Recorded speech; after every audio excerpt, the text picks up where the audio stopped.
안녕하십니까. 현상학과 하이데거 5번째 영상입니다. 이번 시간에는 기술적 심리학을 2번째로 다루어 보도록 하겠습니다. 우리가 현상학과 하이데거라고 하는 타이틀로 계속해서 영상이 이어지고 있는데요. 첫 오리엔테이션 시간에는 전반적인 영상 시리즈의 개관을 하고 그리고 이어서는 한전숙 교수님의 현상학이라는 책을 통해서 훗설 현상학의 큰 그림을 그리고 있습니다.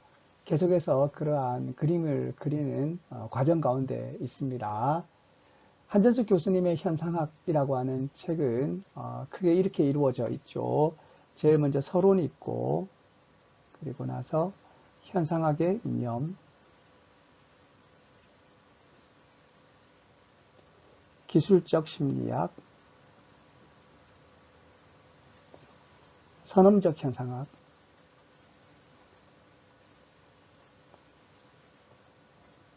생활세계적 현상학,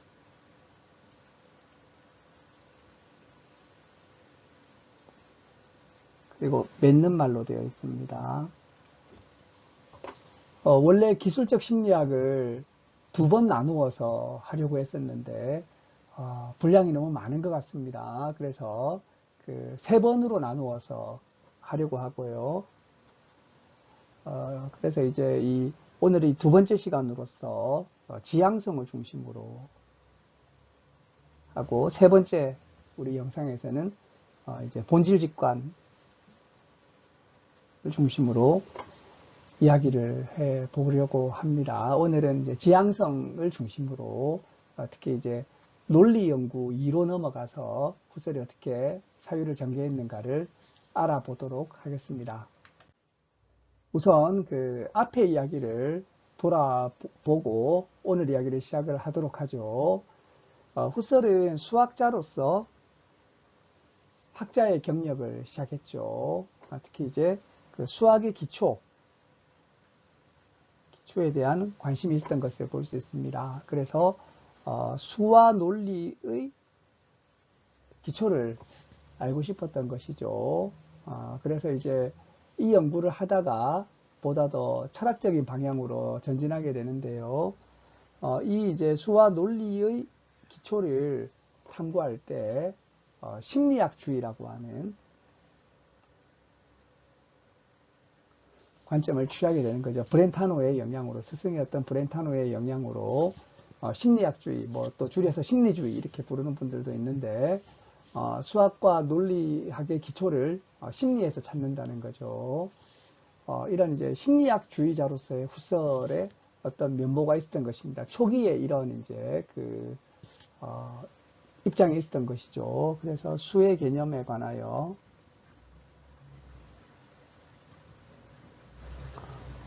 이것이 이제 산술의 철학 일부로 들어가게 되었죠. 자, 그런데 이렇게 심리학주의에 젖어 있던 훗설을 거기로부터 빠져나오게 했던 분이 바로 프레게와 나트로프와 볼차노 같은 분들이었던 거죠.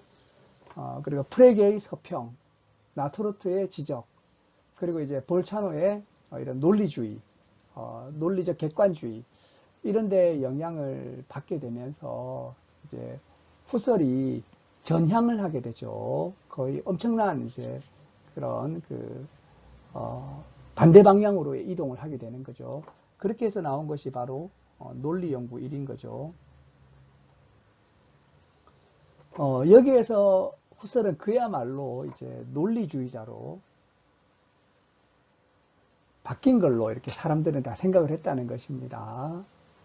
그래서 이제 굉장히 논리주의적인 그런 면모를 보이면서 논리적 객관주의자로서의 훗설의 모습을 볼 수 있었는데, 그렇다면 이제 훗설이 볼차노의 제자가 된 것인가?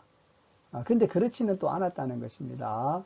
훗설이 브렌타노에게 편지를 쓰면서 볼차노에 대한 편지를 쓰게 됐는데, 자신은 볼차노를 선생님이나 인도자로 볼 수는 없다고 하는 거죠. 왜냐하면 볼차노에게는 지식의 현상학적 설명이 없다는 것입니다. 그래서 이제 볼차노주의자는 아니었던 것이죠. 그래서 이제 이러한 모습을 띠고 있었다는 것입니다. 자, 그러면 이제 논리연구 1을 썼을 때 후설의 근본 문제, 고민은 뭐냐면 대상이 인식에 주어져 있으면서도 자체적인 성격인 객관성을 어떻게 주장할 수 있는가 라고 하는 이런 이제 고민 속에 있었던 것이죠. 근데 후설의 지금까지 공부의 이력을 보게 되면 심리학주의와 논리적 객관주의 이 양자의 둘 다 몸을 한번 담아 본 거죠. 그래서 이제 브렌타노적인 그런 이제 입장도 있었고 프레게 나토로프 볼차노적인 입장도 한번 번갈아서 몸을 담고 나서 어떻게 하기로 했냐면 여기에서 대립되는 요구를 종합하는 어떤 일보를 내딛는다는 것입니다. 그래서 이제 심리학주의와 논리주의를 논리적 객관주의라고 해도 되겠죠. 이거를 종합해버리는 그런 과감한 일보를 내딛는다. 이것이 이제 현상학으로 넘어가게 되는 그런 거대한 일보라고 할 수 있겠죠. 심리학주의는 아무래도 주관에 좀 포인트가 주어져 있고 논리적 객관주의는 객관에 포인트가 주어져 있는 거죠. 이걸 서로 굉장히 이질적인 어떻게 보면 거의 정반대되는 그러한 이제 두 가지의 어떤 그 입장에 둘 다 번갈아서 몸을 담고 나서 그러고 나서 이 대립되는 이 두 개를 어떻게든 종합해 보겠다. 이러한 이제 방향 가운데서 현상학이라고 하는 것이 탄생하게 되었다라고 우리가 이야기할 수 있다는 것입니다. 자, 그러면 이런 대립되는 것을 종합한다고 할 때 심리학주의와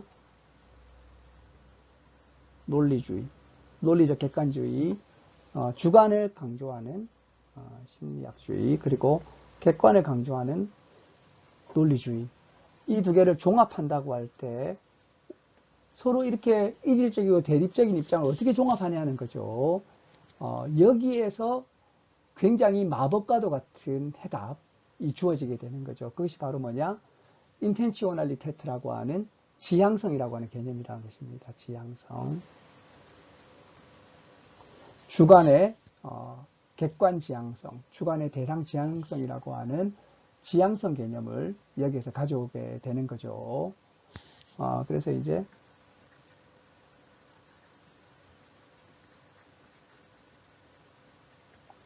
지향성 개념, 이 이제 지향성 개념은 후설이 어디서 가져왔냐면 바로 스승인 브렌타노에게서 얻어왔다는 것입니다. 그러면 또 이 브렌타노는 지향성 개념을 어디에서 가져왔느냐? 바로 스콜라 철학에서 가져왔다는 거죠.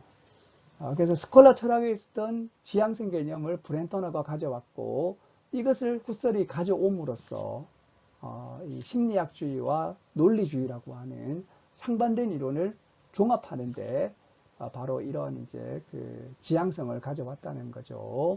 그래서 후설이 이야기하기를 브렌타노가 지향성이라는 스콜라 철학 개념을 심리학의 기술적 기본 개념으로 개조한 것은 일대 발견이며 이 발견이 없었다면 현상학은 성립할 수 없었을 것이다. 라고 이렇게 이제 토로했다는 것이죠. 그만큼 이 지향성 개념은 현상학에서 굉장히 중요한 개념인 거죠. 그래서 이런 이제 지향성 개념에 도달하게 됨으로써 비로소 현상학이 출범하게 되었다라고 해도 과언이 아닌 것입니다. 브렌타노는 이 개념을 물리 현상과 구별되는 심적 현상의 특징을 나타내기 위해서 이 개념을 가져왔다는 거죠. 그래서 물리적 현상에는 이런 지향성이라고 하는 개념이 없는데 우리 마음에는 지향성이 있더라는 거죠. 그래서 이 지향성이라고 하는 것은 의식이 대상과 관계하고 또 대상을 향하고 있다고 할 때 바로 이것을 이제 지향성이라고 했고요. 자, 이때 중요한 것은 뭐냐면 이 대상은 의식 초월적이지 않고 의식 내재적이라는 것입니다. 그래서 우리가 여기에서 현상학에서 이 초월적 내재적이라고 할 때 굉장히 주의해야 될 부분이 있다는 거죠. 그래서 뭐냐면 초월적이라고 하는 것은 의식을 초월해 있다는 말이고 내재적이란 말은 의식 내재적이란 말이죠. 그러니까 마음 밖에 있느냐, 마음 안에 있느냐라고 할 때 이 이제 대상이라고 하는 것은 의식 내재적으로서 마음 안에 있는 대상을 이야기한다는 거죠. 이 개념이 굉장히 중요한 개념이고요. 현상학의 가장 핵심적이고 본질적인 그러한 이제 그 입장이라고 할 수가 있다는 것입니다. 그래서 현상학이라고 하는 것이 너무 다양하니까 하나로 묶을 수 있는 것이 없는가 할 때 그래도 많이 이렇게 이제 언급되는 것이 뭐냐, 바로 지향성이야말로 현상학의 핵심이고 본질이 아닐까, 이런 이야기를 하게 된다고 하는 것입니다. 자, 그런데 이 지향성이라고 할 때 후설이 브렌타노에게서 지향성을 가져왔는데 또 그대로 가져온 것은 아닌 거죠. 그래서 브렌타노의 지향성하고 후설의 지향성이 다르다는 것입니다. 그래서 브렌타노에게 이제 지향성이라고 하는 것은 후설이 보기에는 거울에 영상이 비치듯이, 그래서 이제 의식이 대상을 자기 속에 간직하는 것을, 그것을 이제 브렌타노는 지향성이라고 부르는 것 같았다는 거죠. 그래서 일종의 의식과 대상의 1대1 대응을 브렌타노는 지향성이라고 이렇게 부르는 것처럼 보인다라고 후설은 이해했다는 거죠. 그래서 이런 1대1 대응이라고 하는 것은 심적 사실에 대한 외적인 분류적 기술적 고찰에 불과하다라고 이야기를 했다는 것입니다. 그래서 우리가 그 현상학 첫 번째 어떤 시기를 기술적 심리학이라고 했던 거죠. 현상학은 기술적 심리학이다라고 부를 때, 이 기술적 심리학이라고 하는 것은 그야말로 브렌타노의 이제 철학의 특징을 이야기하고 있는 거죠. 그래서 앞에서도 말씀드린 것처럼 기술적 심리학이라고 하는 것은 발생적 심리학하고는 다른 이런 이제 브렌타노 그 심리학의 특징인데요. 자, 그런데 여기서 이제 이 기술이라고 하는 것, 이것에 대해서 그 후설이 보기에 브렌타노의 기술이라고 하는 것은 심적 사실에 대해서 외적이고 분류적인 기술적 고찰에 불과하다는 거죠. 그리고 의식과 대상의 1대1 대응을 이야기하고 거울에 영상이 비치듯이 그렇게 의식의 대상이 이렇게 간직되는 것을 의미하는 정도에 이렇게 이제 머물렀다라고 봤다는 것입니다. 브렌타노는 심적 현상을 표상과 판단과 심정이라고 하는 세 가지 움직임으로 구분하고 이 세 현상 사이의 상호작용을 추적하는 것으로서 자신의 이제 기술적 심리학을 이야기했었는데요. 그래서 이제 후설이 보기에는 브렌타노는 계속해서 심리학의 권역 안에서 머물러 있어서 후설 자신의 어떤 입장인 인식론하고 상당히 다르다고 후설은 이해하게 되었던 것입니다. 그래서 후설이 생각하기에는 나는 인식론적인데 브렌타노는 심리학적이구나, 이렇게 이야기하면서 지향성을 이야기하고 있지만 상당히 좀 차이가 난다는 것을 후설은 강조하고 있다는 것입니다. 후설에게서 지향성이라고 하는 것은 1대1 대응이라는 정적 관계가 아닙니다. 오히려 의식이 어떤 것을 대상으로 인식하고, 이 중요한 대상성을 형성한다는 거죠. 의식이. 그래서 아주 강력한 동적인 성격을 의미하고 있다는 것입니다. 그래서 후설이 보기에는 브렌타노의 이런 이제 그 지향성이라고 하는 것은 굉장히 정적이라는 거죠. 그러나 이제 후설 자신이 생각하고 있는 지향성이라고 하는 것은 의식이 1대1 대응한다는 것이 아니라 의식이 대상성을 형성하고, 그래서 이제 그 목적론적인 성격을 띠는 대상을 만들어내는 그러한 이제 대상 형성이라는 목적론적 성격을 띠는 보다 좀 더 이렇게 동적이고 강력한 의미에서의 그런 지향성을 후설은 이야기하고 있다라고 볼 수가 있겠습니다. 자, 그래서 이렇게 이제 그 지향성까지 이렇게 그 이야기를 하고 나서 드디어 상관관계라고 하는 이야기가 나오게 되는 거죠. 코렐라치온, 굉장히 또 중요한 개념이죠. 이런 이제 그 의식의 성격을 주관과 객관의 상관관계, 존재와 의식의 상관관계라는 말로, 이 상관관계란 말이 계속 나오게 되는 거죠.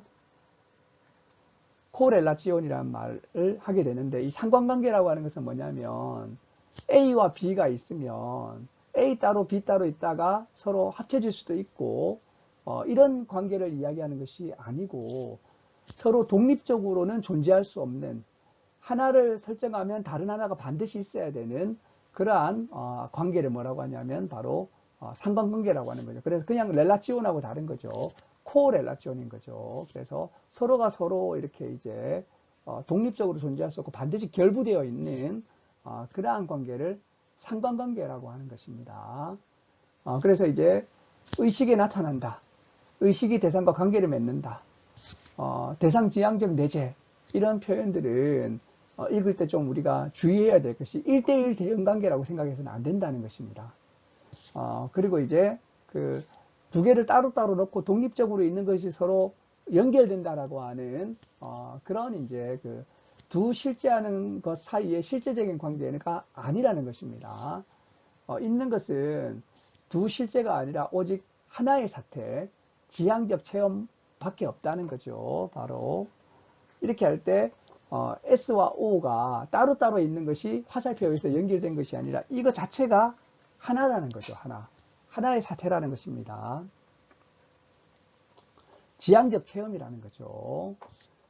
그래서 이런 것을 이렇게 상관관계라는 말로 표현을 했다는 것입니다.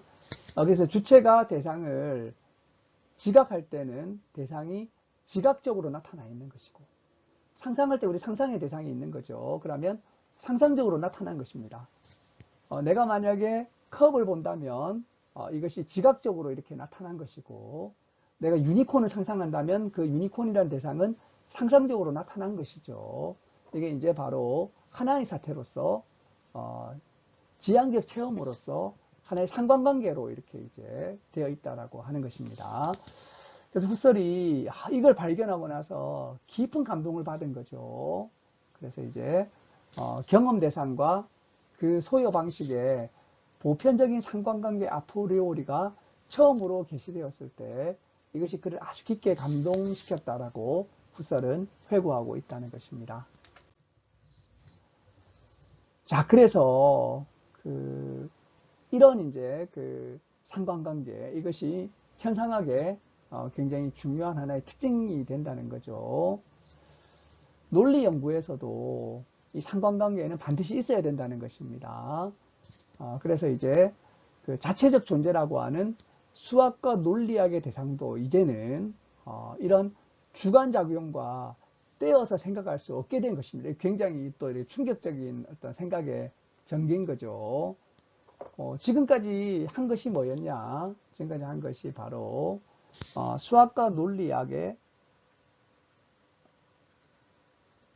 대상은 심리학주의처럼 그렇게 나가지 않고 논리적으로 객관적으로 존재한다라고 하는 그런 이제 이야기를 했었는데 논리적으로 이제 객관적으로 존재한다는 것을 강조했었는데 이제는 이 이제 객관적인 것이 주관과 완전히 무관하게 떼어가지고 생각할 수 없다라고 하는 거죠. 심지어 이 주관이라고 하는 것이 대상을 형성하는 작용이라고 하는 것입니다. 그래서 이 주객의 상관관계라고 하는 것은 이 지향작용, 지향성이죠. 지향작용. 대상 형성 작용과 그래서 이제 이 지향적 대상으로 이루어진 것이 바로 주객의 상관관계라고 이야기를 하게 된다는 것입니다. 그래서 이제 좀 이야기가 바뀌어요, 이제. 그래서 이게 이제 전체적인 큰 틀이라는 것입니다, 이게 전체적인 큰 틀이라는 거죠. 이런 이제 지향성, 이러한 이제 상관관계. 이게 전체 틀이에요. 근데 여기에서 이 대상적인 어떤 측면을 강조하게 되면 뭐가 나오게 되냐면 수학자와 논리학자의 입장이 나오게 된다는 거죠. 수학자와 논리학자. 그러니까 수학자와 논리학자들은 결국에는 이 대상적인 수학과 논리학의 이런 영원한 대상들, 이런 이제 그것들을 다루게 되는 그러한 입장이 생기게 되고요. 그러면 주관적 작용에 관심을 가지게 될 때 이것이 바로 현상학자의 입장이 나오게 된다고 이야기를 하게 되는 것입니다. 야, 이까지 이야기하게 되니까, 굉장히 좀 이렇게 이제 충격적인 이야기인 거죠. 그리고 이제 자신이 쓴 논리 연구 1도 이 입장에서 이제 그 논리학자 입장에서 이야기한 거다. 그래서 이제 사람들이 굉장히 충격을 받을 수밖에 없는 거죠. 논리 연구 1에서는 여기만 이야기했던 것입니다. 그는 이제 논리 연구 2가 되니까 이 전체를 다 이야기하는 거죠. 그리고 오히려 이렇게 현상학의 입장이라고 하는 것은 여기에 있다라고 이야기를 해버리게 되니까, 이 주관 쪽에 서게 될 때 현상학적 입장이 된다고 하게 되니까, 상당히 좀 이렇게 예상치 못했던 어떤 이제 그 저서의 전개 과정이었다고 할 수가 있겠습니다. 물론 이제 이 현상학이 지향성이고, 주관과 대상을 함께 생각하는 것이기 때문에, 종합한 것이기 때문에, 대상을 완전히 없애버리고 작용만 문제 삼는 것은 아니겠죠. 그렇게 되게 되면 또 안 되는 것이죠. 그래서 이제 그 논리학자는 이 주관을 완전히 사상하고 대상만을 다루지만, 현상학은 주관에 포인트를 두지만, 주관을 강조하지만 대상과의 관계에 대해서 대상을 형성하는 작용으로서의 주관을 다룸으로써 좀 더 이렇게 이제 종합적인 어떤 입장을 띠게 되는 것이 바로 현상학의 입장이라고 이야기를 하게 됩니다. 그러면서 이제 이런 그 지향적 본질과 통각론에 대해서 이야기를 하게 되는데요. 이 지향성이라고 하는 것은 보통 의식이 대상과 관계한다는 것을 뜻하는데, 이 그 관계함은 형성작용을 매개로 이루어지게 된다는 거죠. 그래서 이제 그 지향적 체험이라고 하는 것은 표상이나 유사한 방식으로 대상적인 것을 관계하는 것을 의미한다는 것입니다. 여기서 중요한 것은 굉장히 기본적인 어떤 이제 바탕이 뭐냐, 바로 표상인 거죠. 표상이 있고, 그리고 나서 이제 이 표상의 바탕 위에 판단과 감정과 욕구 같은 것이 이제 여기에서 이렇게 이제 그 있다는 사실을 알 수 있다는 것입니다. 그래서 모든 작용, 악트라고 하죠. 모든 작용의 바탕에는 바로 표상 작용 혹은 이제 객관화 작용이라고 하는 것이 바탕을 이루고 있다는 것입니다. 그래서 이제 이 그 표상 작용, 이 객관화 작용이라고 하는 것이 가장 그 근간을 이루고 있고요. 그 위에 뭐 판단이라든지 뭐 감정이라든지 욕구라든지 이런 것이 뒤따르는, 이것들이 다 뭐냐면 그러나 사실은 작용 성질이라고 하는 거죠. 작용이라고 하는 것이 있다고 할 때 작용의 성질이 있는데, 이 작용 성질의 기반은 뭐냐면 바로 표상입니다. 객관화 작용이 있고, 그래서 모든 지향적 체험이라고 하는 것은 객관화 작용이든가 또 객관화 작용을 기반으로 하고 있다는 거죠. 이 표상 작용을 기반으로 해서 판단과 감정과 욕구 등의 이런 이제 작용의 성질이 있다는 것입니다. 근데 이제 작용의 성질만 있는 것이 아니라 또 뭐가 있냐면 바로 작용의 진료가 있다는 거죠. 작용 성질, 작용 진료로 이루어져 있다는 것입니다. 그래서 이 이제 그 진료라고 할 때, 이 진료라는 것이 굉장히 중요한데, 이 진료라고 하는 것은 지향적 진료예요. 그래서 우리가 단순히 소재라고 할 때의 그런 식의 진료가 아니라는 것입니다. 그리고 형식에 대립되는 그런 진료가 아니라는 것입니다. 그래서 작용 진료예요. 작용 진료. 그래서 작용 진료라고 하는 것은 작용 성질과 대립되는 것으로서 이제 이 작용 진료라고 하는 것에 의해서 결국에는 이제 그 우리가 대상적 파악의 의미 혹은 파악 의미라고 하는 것을 우리가 이야기할 수 있다라고 하는 거죠. 그런 의미에서 이제 작용이라고 하는 것 안에서 성질과 진료가 다 있다는 것입니다. 그래서 이제 이 작용 진료가 사실은 파악의 의미가 되는 것이죠. 자, 이러한 이제 이야기들은 통각론하고 이렇게 이어지게 됩니다. 그래서 이제 후설은 이런 이제 체험의 내실적 성소로서, 이 내실이란 말은 레엘이죠. 레엘하고 레알이 다른 거죠. 이제 이 레알이라고 할 때는 그 주관을 넘어선 그런 이제 실제를 말하는 것이고요. 이것은 이제 내재적인, 주관 내재적인 실제를 말할 때 레엘이라고 하는 거죠. 이 후설은 이런 체험의 내시적 성소로서 이 감각을 이제 이야기하게 된다는 것입니다. 그래서 이제 이 감각과 그 다음에 감각의 혼을 불어넣어주는 파악 혹은 이제 통각을 대립시키게 된다는 거죠. 그래서 체험이라고 할 때 감각이 있고 그리고 이제 그 파악이나 통각이 있다는 거죠. 아퍼잽지온이라고 하는 이제 이 통각, 파악이 있다는 것이죠. 그래서 이제 이 감각이라고 하는 것은 주관 작용이 가해지지 않은 본래대로의 존재로서 아직 우리가 대상이라고 부르기 어려운 그런 상태를 말하는 것이고요. 이 감각에 결국에는 파악 그리고 이제 통각이 이렇게 이제 작동하게 됨으로써 우리에게 대상이 출현하게 된다는 것입니다. 그래서 이런 이제 감각 다양, 이 감각 다양의 이런 이제 통각 작용이 이루어져 가지고 종합되고 통일이 되게 되면 우리에게 대상이 출현하게 되는 거죠. 그래서 이제 제 앞에 여기 이제 흰 컵이 있지만 흰 컵이 있습니다. 흰 컵 보이나요? 네, 흰 컵이 있죠. 이 흰 컵을 이제 감각으로 이렇게 볼 때하고 흰 컵이라는 대상으로 볼 때가 다른 거죠.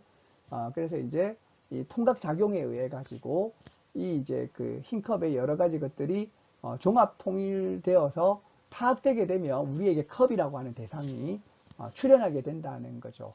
이것이 바로 이제 지향적 대상으로서 우리가 지각을 하게 되는 거죠. 그래서 이제 파악 작용이 감각 다양의 종합 통일이라고 하는 이 말은 칸트를 연상시키게 된다는 거죠. 그럼 이 파악 작용이라고 하는 것은 뭐냐? 비지향적인 감각을 활성화해 가지고 의미가 되게 만든다는 거죠. 의미. 그래서 이제 이런 의미를 가진 대상으로 파악하게 된다는 것을 말한다는 것입니다. 그래서 이제 이것을 간단히 말해서 의미 부여 작용, 의미 형성 작용이라고 부른다는 거죠. 그래서 이제 지향 작용이 바로 이러한 의미 부여 작용이라고 하는 것입니다. 그래서 이제 우리가 지향을 한다고 할 때는 이렇게 대상을 형성하고 그리고 거기에 의미가 부여되고 의미가 형성되는 이런 작용이 이런 이제 그 체험에서 이루어지게 된다라고 이야기를 하고 있다는 것입니다. 자, 그러면 후설이 브렌타노가 말한 심적 현상이라는 말 대신에 지향적 체험이나 작용이란 말을 쓴다는 거죠. 지향적 체험, 작용 이런 말을 써서 브렌타노는 심리학적인데 나는 인식론적이다. 이렇게 이제 이야기를 하면서 차별을 두고 있는데 그렇다고 해도 여전히 이제 후설의 현상학적 연구가 굉장히 심리 현상을 다루고 있는 것은 사실이라는 거죠. 인식론적이라고 하지만 굉장히 주관의 어떤 이제 이런 그 여러 작용을 다루고 있으면서 심리적인 그런 제 측면하고도 상당히 연관되어 있는 것으로 보인다고 하고 있다는 것입니다. 그럼 이걸 어떻게 이해해야 되는가? 현상학은 인식론적 입장을 취한다고 하지만 이것이 심리학하고 어떻게 다른가? 이런 이제 그 의문이 생길 수 있다는 거죠. 그래서 이제 후설은 기술적 심리학이라 현상학은 기술적 심리학이다 이렇게 이야기하게 되는데 기술적 심리학은 브렌타노도 이야기했다는 거죠. 그러면 브렌타노의 기술적 심리학하고 후설 현상학 이꼬르 기술적 심리학은 어떻게 다른가? 이렇게 이야기할 때 논리 연구 이제 2 2권 초판 서문에서 순수라는 말을 쓴다는 거죠. 순수 기술적 연구다. 이렇게 해서 이제 이 기술이 브렌타노하고 다르다는 것입니다. 자, 브렌타노는 어떤 거죠?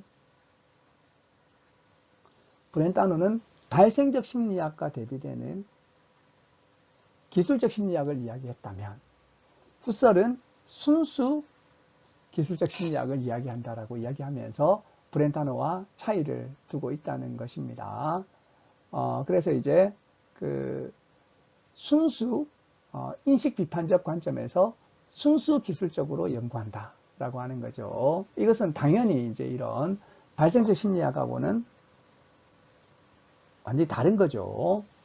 그래서 발생적 심리학은 모든 심적 현상을 생리학으로 환원해 가지고 인과적으로 설명하고자 하는 이론이고요. 그래서 이제 여기에서 이제 그 논리 연구 1의 그 의미도 좀 달라지게 됩니다.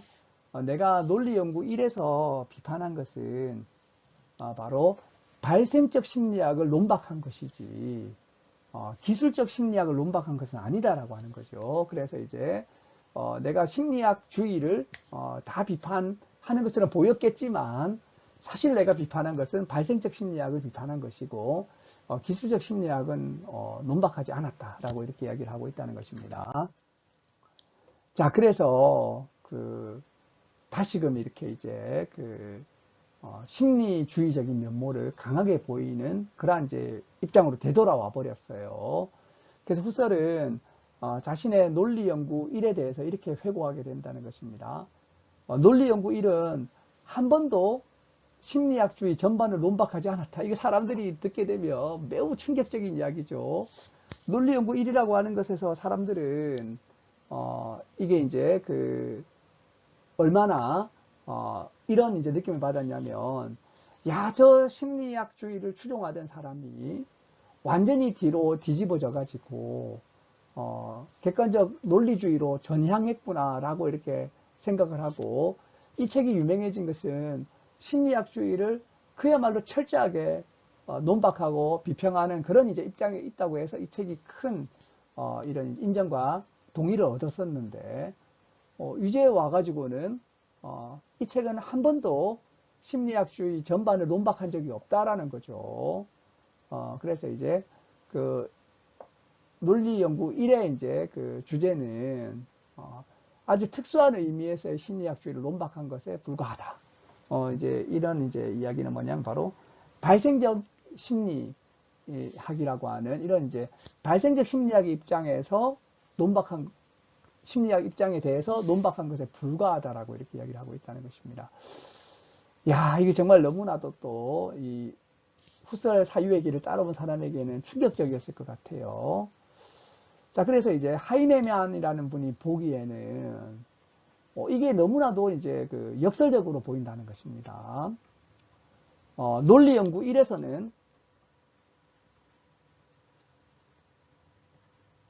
논리학의 기초로서 심리학을 배척해가지고 논리학의 자율성을 강조하는 논리주의자의 면모를 보였던 후설이 이제 논리 연구 1이었는데 바로 1년 뒤입니다. 1년 뒤에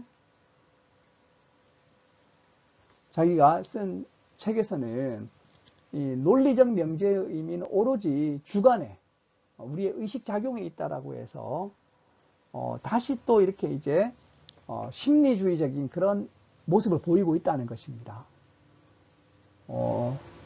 그래서 이것이 이제 같은 사람이 쓴 책이에요. 1년 어간에. 물론 이제 생각은 더 오래 전부터 계속되어 왔지만 이렇게 딱 보게 되면 이 두 개가 상당히 서로가 서로를 이렇게 이제 대치되는 그러한 역설적인 어떤 이제 저서가 돼버린다는 거죠. 이렇게 되기도 좀 쉽지 않을 것 같아요. 이것을 이제 그래서 후설 가르침 중에 최초의 역설이라고 불렀고요. 하이데거도 논리 연구 1과 논리 연구 2의 관계를 잘 이해를 못하겠다 이렇게 이제 이야기를 했다는 이제 그것도 전하고 있습니다. 그만큼 이 둘이 상당히 이런 이제 역설적인 면모를 보이고 있다는 거죠. 그래서 논리 연구 1에서는 굉장히 이제 논리주의적이고 객관주의적이었는데 다시 논리 연구 2에서는 또 주관에 되돌아왔다는 거죠. 하지만 이제 여기에서 이제 되돌아왔을 때는 사실은 이제 논리 연구 2가 강조하는 것은 뭐죠? 바로 이제 지향성이고 그리고 이제 상관관계라는 거죠. 그래서 이제 객관이 아예 배제되지는 않았지만 그러나 이 객관이라고 하는 것도 결국에는 주관과 분리되지 않는 그리고 이제 어떤 면에서는 주관이 이 객관을 형성하는 것처럼 보이게 되는 이런 면모를 강하게 보이게 됨으로써 다시 주관으로 되돌아온 듯한 느낌을 주고 있다라고 하는 것입니다. 자, 그래서 이제 논리 연구 전체, 통합적인 이 전체 논리 연구, 이에 대해서 훗설은 내가 이야기하고 싶었던 것은 뭐냐, 논리학과 수학의 모든 이념적 대상들, 이겁니다. 이것들이 불가분적으로 관계 맺을 수밖에 없는 심적 체험들, 이것들에 대한 기술적 연구다. 이렇게 이제 정리해 버린 거죠. 그래서 이 대상들이 있고요. 그리고 주관이 있는 거죠. 그래서 이제 이 둘을 연결해서 다룬 것이 바로 이런 논리 연구 전체고요. 그러면 논리 연구 1이란 건 뭐냐? 바로 서론이었다는 거죠. 바로 서론. 서론에 불과한 것이다고 이렇게 이제 이야기를 하고, 전체 그림은 이제 논리 연구 2에서 확대된 그림이 바로 전체 그림이라고 하는 그런 이야기를 하게 되는 것입니다. 네, 그리고 나서 우리가 이 순수 기술이라고 하는 이제 측면을 좀 더 살펴보아야 될 것 같다고 생각이 됩니다. 현상학은 기술적 심리학이라고 할 때,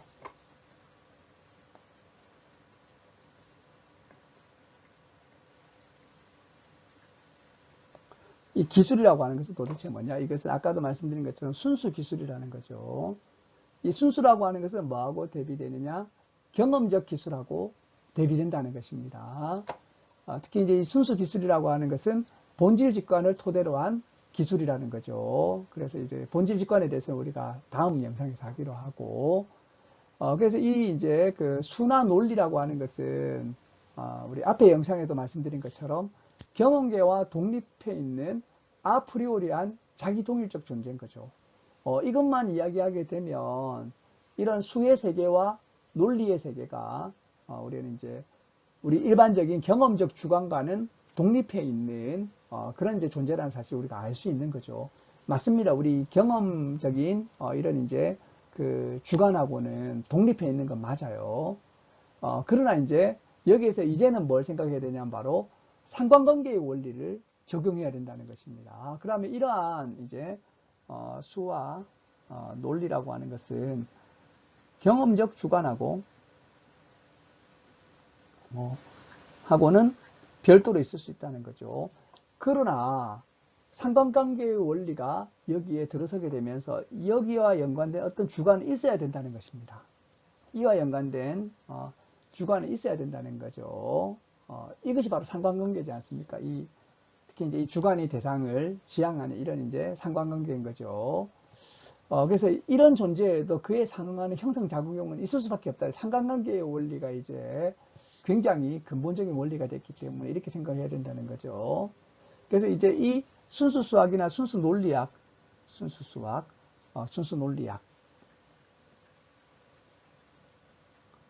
이러한 필연적인 보편적 아프리오리한 진리의 왕국이 있다면 이와 연관된 주관의 인식작용에 아프리오리한 왕국이 또 있어야 된다는 것입니다. 그러니까 이제 선천적인 수학이 있는 것처럼 선천적인 심리학이 있어야 된다는 거죠. 선천적 심리학입니다. 선천적 수학인 거죠. 이것은 경험적인 어떤 심리학하고는 다른 거죠. 이 심리학은 선천적인 심리학이라고 부르는 것은 이와는 다른 것인 거죠.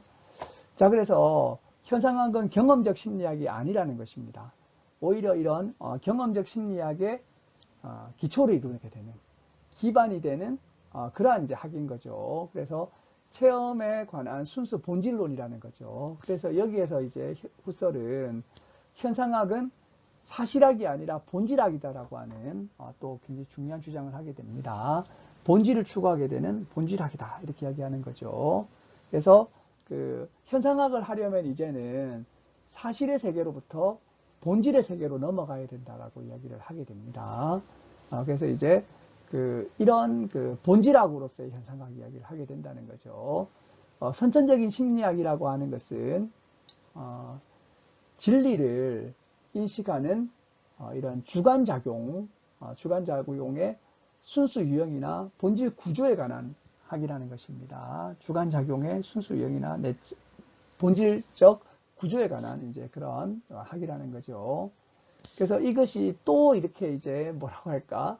서로 안 맞아 떨어질 것 같은 것들을 함께 붙여놔요. 기술적이면서 동시에 아프리오리 해야 된다는 거죠. 그래서 이것이 이제 기술적 심리학이라고 할 때 현상학이라고 하는 것입니다. 그래서 이것은 기술적이면서도 아프리오리 해야 된다는 이러한 이제 그 주관작용입니다. 인식하는 주관작용의 순수형과 본질적 구조를 탐구하는 것으로서의 현상학이라고 하는 이러한 이제 그 단계까지 오게 되는 것을 우리가 볼 수가 있겠습니다.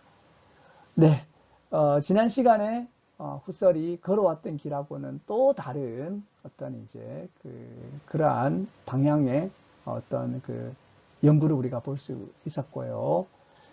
우리가 여기까지 하고 다음 영상에서는 본질 직관이라고 흔히 부르는 것에 대해서 우리가 좀 더 자세하게 살펴보도록 하겠습니다. 긴 영상 잘 들어주셔서 감사합니다. 감사합니다.